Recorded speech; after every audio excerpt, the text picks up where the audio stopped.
India's Prime Minister Narendra Modi shared his thoughts with countrymen in India and abroad in his monthly Mann Ki Baat radio broadcast. Today's episode of Mann Ki Baat was the first after PM Modi assumed office for a third term. PM Modi touched upon various issues of social and cultural importance with the citizens of India. India's Prime Minister Narendra Modi's Mann Ki Baat, the monthly radio broadcast, resumed on Sunday. Sharing his thought, Prime Minister Modi said, Mann Ki Baat radio program may have been paused for a few months, but the spirit of Mann Ki Baat in the country and society carried on relentlessly. Prime Minister Narendra Modi thanked the citizens of the country to show their faith in democracy and participated in the world's largest democratic exercise. मैं आज देशवासियों को धन्यवाद भी करता हूं कि उन्होंने हमारे संविधान और देश की लोकतांत्रिक व्यवस्थाओं पर अपना अटूट विश्वास दोहराया है। 24 का चुनाव दुनिया का सबसे बड़ा चुनाव था।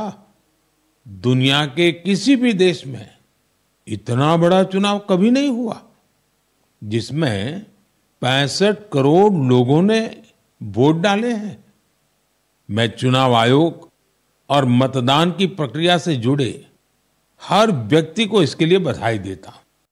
Noting the importance of 30th of June for Santals, that is celebrated as Hool Divas or Rebellion Day, Prime Minister Modi remembered the indomitable courage of Veer Sidhu Kanhu, who led the rebellion and fought against the British regime.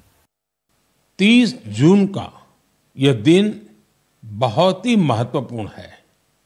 इस दिन को हमारे आदिवासी भाई बहन हूल दिवस के रूप में मनाते हैं।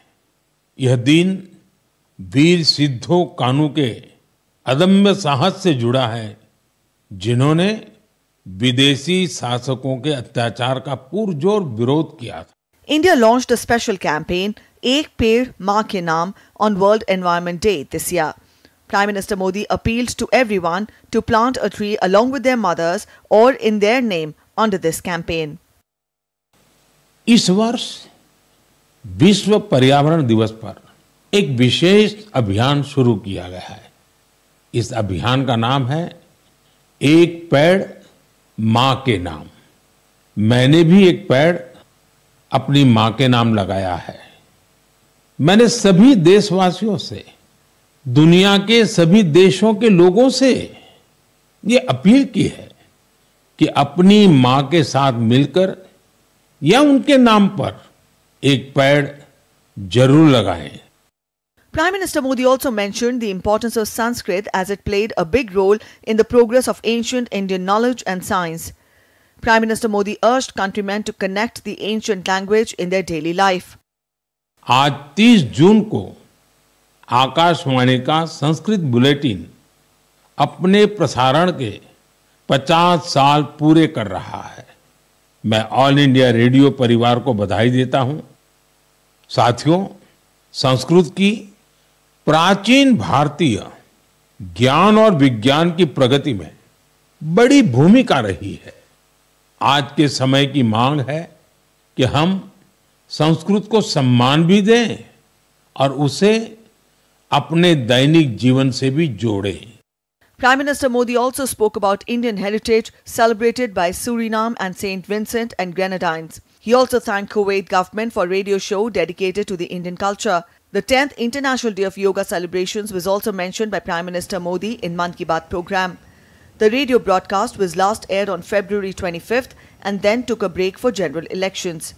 Bureau Report, DD India. Prime Minister Narendra Modi also spoke about the Indian products which are in great demand across the world. He especially mentioned Araku coffee of Andhra Pradesh, which has received many global awards, and snow peas of Kashmir. क्यों? भारत के कितने ही products हैं जिनकी दुनिया भर में बहुत demand है, और जब हम भारत के किसी लोकल प्रोडक्ट को ग्लोबल होते देखते हैं तो गर्व से भर जाना स्वाभाविक है। ऐसा ही एक प्रोडक्ट है अराकू कॉफी। अराकू कॉफी की खेती से करीब 1.5 लाख आदिवासी परिवार जुड़े हुए। दिल्ली में हुई G20 समिट में भी कॉफी छाई हुई थी। आपको जब भी अवसर मिले, आप भी अराकू कॉफी का आनंद जरूर लें। साथियों, लोकल प्रोडक्ट को ग्लोबल बनाने में हमारे जम्मू कश्मीर के लोग भी पीछे नहीं हैं। पिछले महीने जम्मू कश्मीर ने जो कर दिखाया है वो देश भर के लोगों के लिए भी एक मिसाल है। यहाँ के पुलवामा से स्नो पीस की पहली खेप लंदन भेजी गई।